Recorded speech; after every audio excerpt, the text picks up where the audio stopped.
감사합니다. 감사합니다.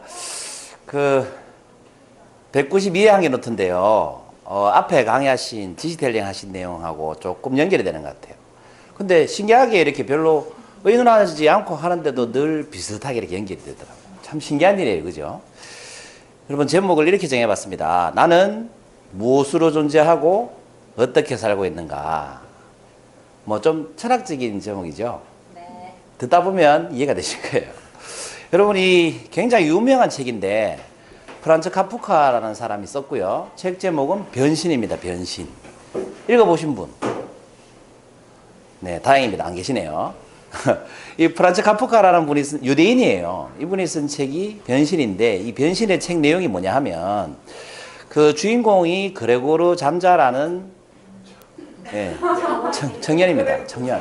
이 잠자라는 말은 체코로 홀로, 뭐 외로이, 뭐 이런 뜻입니다. 어쨌든 주인공 이름이 그레고르 잠자인데 그 작가가 자기의 철학을 이 주인공을 빗대서 이렇게 표현하고 있는 책이에요.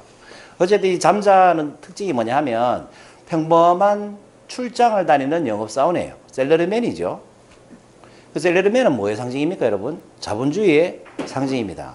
어쨌든 평범한 출장 영업사원이에요. 늘 출장을 다녀요. 새벽 4시 반에 출근을 해서 기차 타고 출장을 다녀요. 그리고 밤늦게까지 일하고 돌아오는 평범한 셀러리맨이고, 왜 그렇게 열심히 일을 하냐면 파산한 아버지 빚 갚고 가족 부양하려고 그렇게 열심히 일을 하는 청년입니다.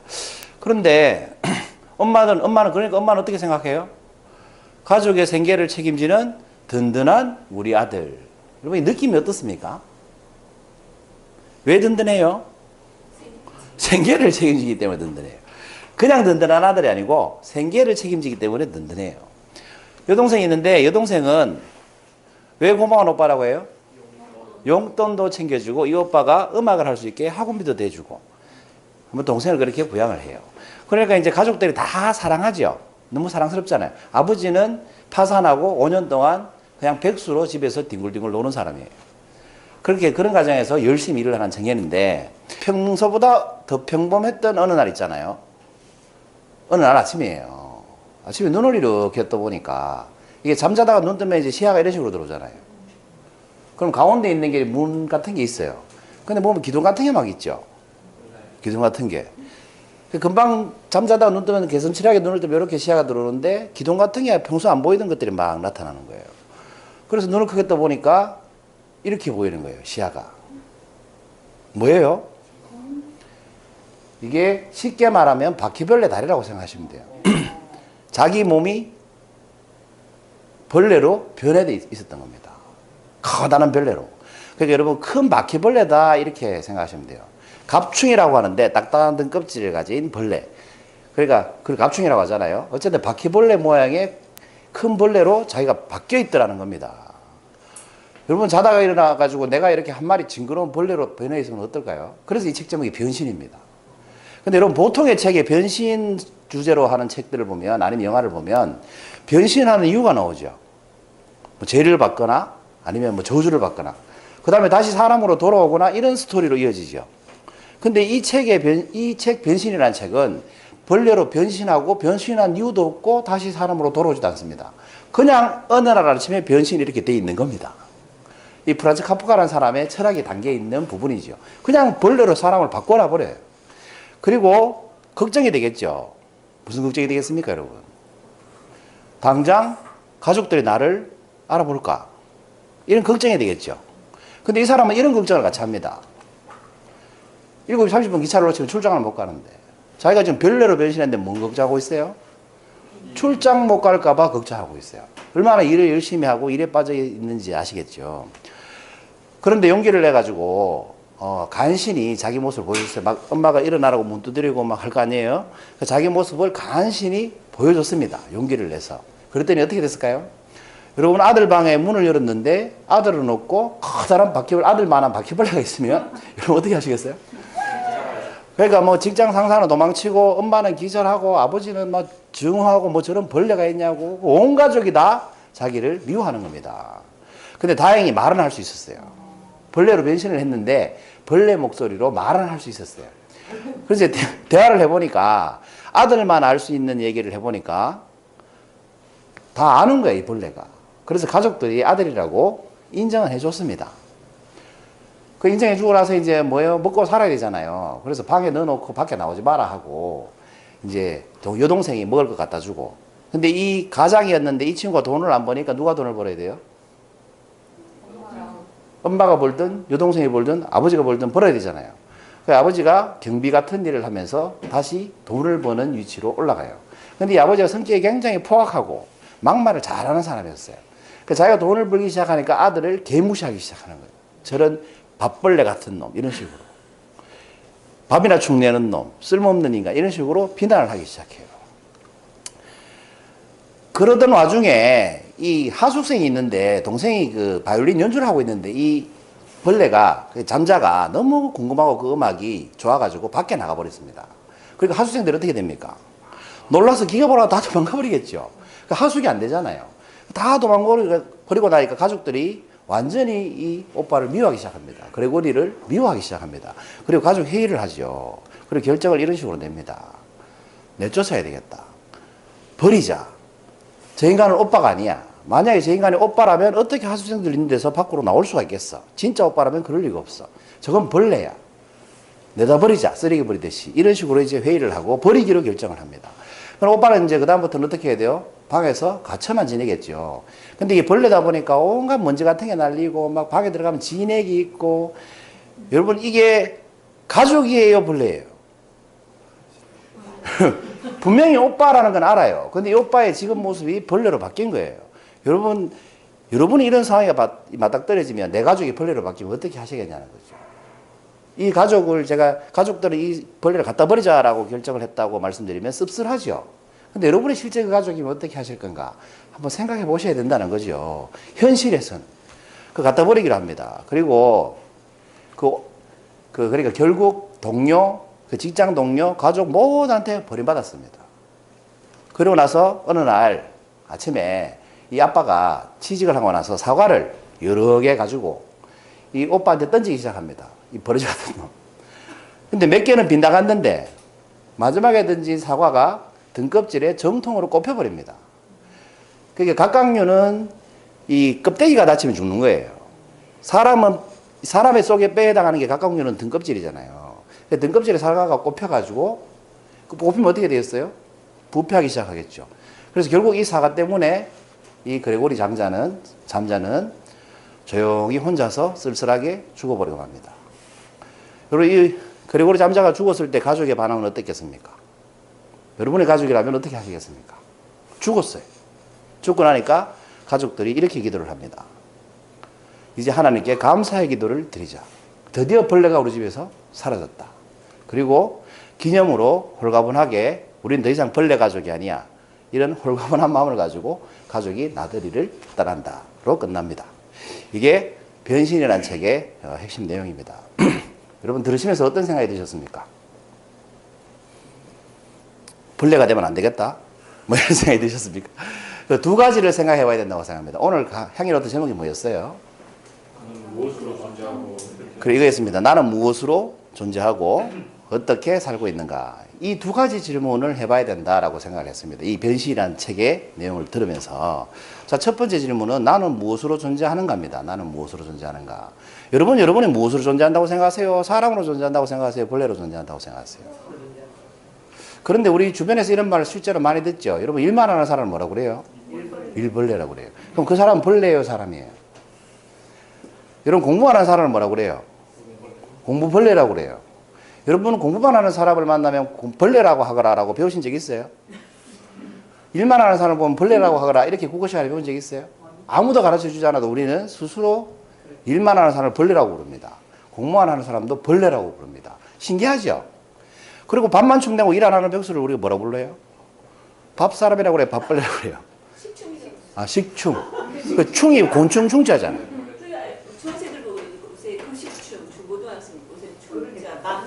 그러니까 벌레라는 거죠. 결국은 이제 식충을 풀이하면 밥벌레 아니에요. 그죠? 식충을 풀이하면 밥벌레, 한자로 식충. 어쨌든 벌레라고 합니다.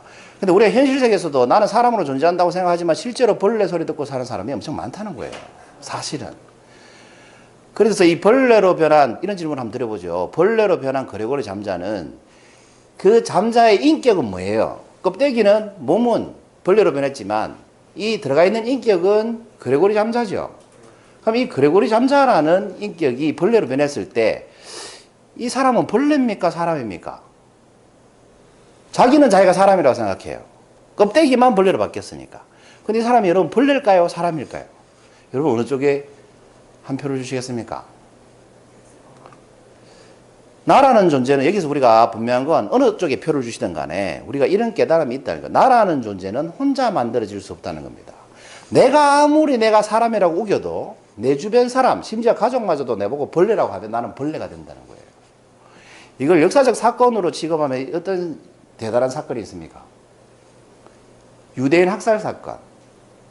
유대인을 사람으로 보면 그런 일이 일어나지 않죠. 유대인을 미개한 종족으로 보고 자기들과 같은 사람으로 보지 않았기 때문에 그런 학살이 일어난다는 거예요. 자기들은 사람이 아닌 거예요. 개돼지보다 못한 놈으로 취급을 한다는 거예요. 무슨 말인지 이해되시죠?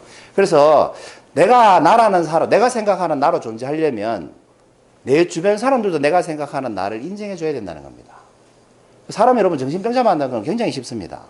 나는 내가 예를 들어서 시를 쓰는 게 즐거워서 매일 시를 쓰고 사는데 내 주변 사람들이 매일 5번씩 한 1년 동안 이 식충아, 이 식충아, 이 식충아 이런 얘기를 한다고 한번 생각해 보세요.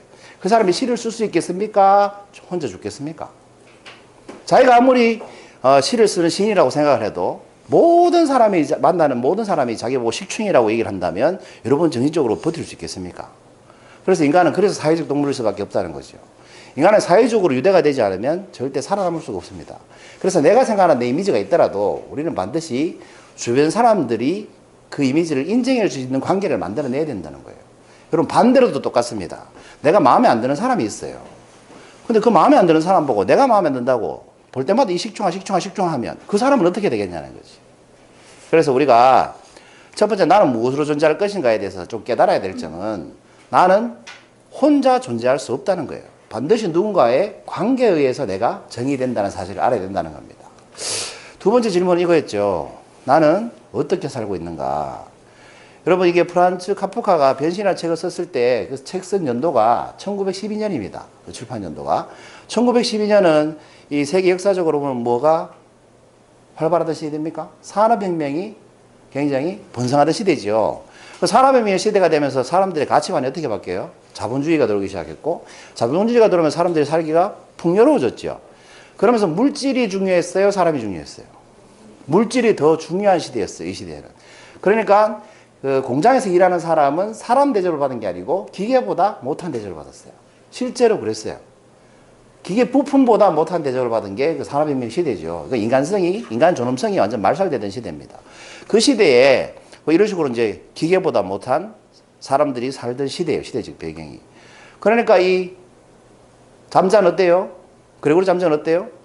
가족 중에 유일하게 돈을 버는 사람이었던 거예요. 그래서 엄마가 아까 뭐라고 그랬습니까?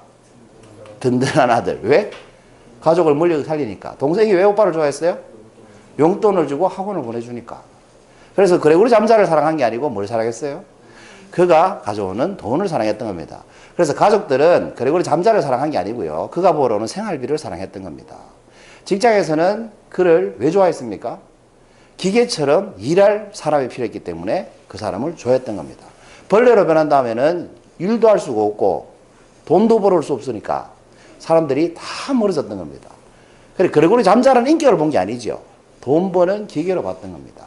그래서 결국 그레고리 잠자는 뭘로 살았어요? 사람으로 살았어요? 기계로 살았어요? 결국 기계로 살았던 겁니다. 여러분 이게 남의 일 같습니까?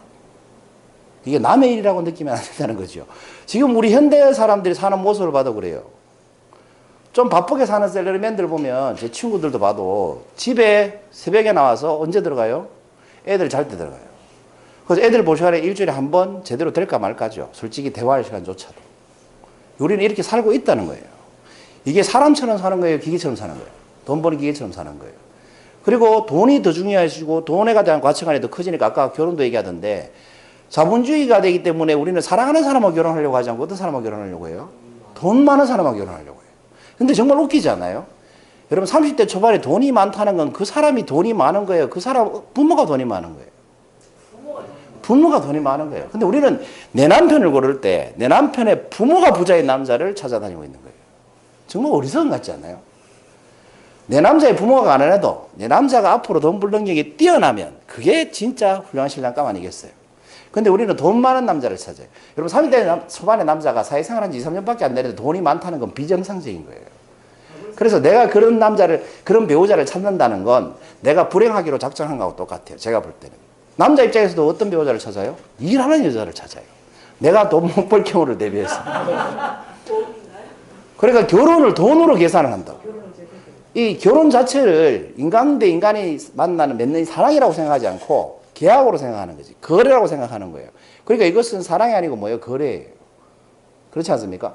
그러니까 조건이 안 되는 사람은 시집장가 가지 말라는 얘기하고 똑같아요. 근데 사람이라는 건 다른 동물하고 다른 게 뭐예요? 잠재력이 있다는 겁니다. 그래서 성공할 것 같은 사람하고 관계를 맺는 게 더 현명한 거죠. 지금 가난할지언정. 지금 부자고 망할 것 같은 놈하고 결혼하는 것보다, 예? 지금 가난하지만, 왜 가난한 게 정상이잖아요.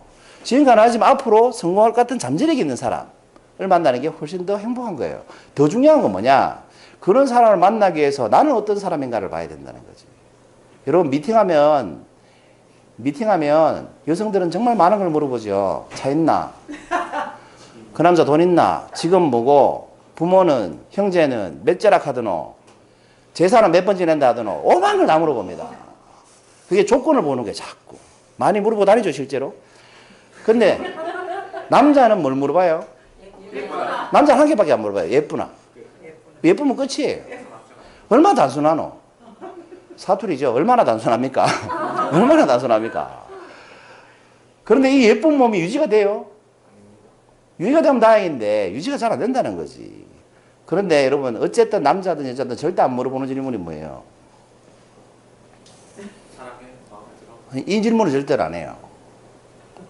그러니까 소개팅을 할 때 상대방에 대한 조건을 물어보잖아요. 남자는 예쁘기만 하면 되고 여성들은 많은 조건을 물어보는데 절대 그 중간에 소개해주는 사람한테 안 물어보는 질문이 있어요. 그게 뭘까요? 이거예요. 애인이 없으니까 소개를 해주겠죠. 이거예요. 방금 내가 말한 조건의 사람이 나 같은 사람 좋아한다 하더나? 이걸 안 물어봐요. 차 있고 키 크고 잘생기고 돈 잘 버는 남자가 나를 좋아할 이유가 뭐가 있어요? 아, 그렇습니까? 그래서 사람들은 평생을 살아도 소개팅을 뭐 100번을 해도 절대 안 물어보는 질문이 뭐냐? 나 같은 사람, 방금 내가 말한 조건의 사람이 좋아한다더나? 이걸 안 물어봐요. 그러니까 어떤 사회적 현상이 생기느냐? 내가 좋아하는 사람은요, 이성은요, 늘 도망다녀요. 왜? 내가 그 조건에 안 맞거든. 근데 내가 안 좋아하는 이성은 늘 나를 따라다녀요. 왜? 내가 이 조건에 안 맞거든. 무슨 말인지 아시겠죠? 그래서 내가 좋아하는 사람은 도망다니고, 나를 좋아하는 사람은 내가 싫고 이런 거예요. 왜? 자기 조건을 보지 않기 때문에 그렇다는 겁니다. 어쨌든 이 현대사회도 마찬가지입니다. 본래로 살아가는 사람이 많을 수도 있다는 겁니다. 이게 남의 일이 아니라는 거죠. 여러분 착하고 성실하게 살고 부모로서 직장인으로서 자식으로서 형제로서 책임을 다 하면서 살지만 벌레 같은 삶일 수도 있다는 거죠. 이렇게 살고 있는데 왜 벌레 같은 삶일 수도 있느냐. 그 속에서 정작 나라는 존재는 어떻게 됩니까? 잊혀지고 있다는 거예요. 잊혀지고. 용돈 필요할 때만 부모하고 대화를 해요. 잊혀지고 있어요. 내가. 나라는 사람. 생활비 필요할 때만 남편을 찾아. 그러면 내가 잊혀지고 있는 거예요. 나라는 존재가. 그래서 어떤 분이 굉장히 멋진 말을 했던데 내 남편이 은퇴를 했다는 것은 이제 그 남편에게 수고했다는 보상으로 마음껏 사랑을 해줄 때가 됐다는 뜻이다. 무시할 때가 아니라. 일본에서는 그런 사람 남편을 뭐라고 그래요? 직장에 있는 남편을. 젖은 낙엽이라고 그래요. 젖은 낙엽. 젖은 낙엽 아세요? 여러분 낙엽이 비가 와서 젖으면 쓸어도 안 쓸려요.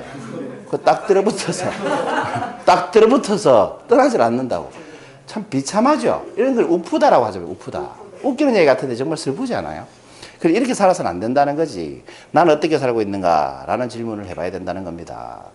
여러분 오늘 향기로트 제목이 나는 무엇으로 존재하고 어떻게 살고 있는가 였습니다. 이게 2017년의 마지막 향기노트입니다, 여러분.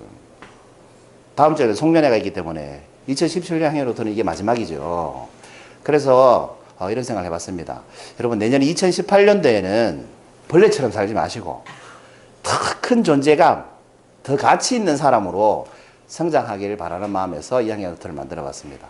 2018년에는 많이 성장하시기 바랍니다. 감사합니다.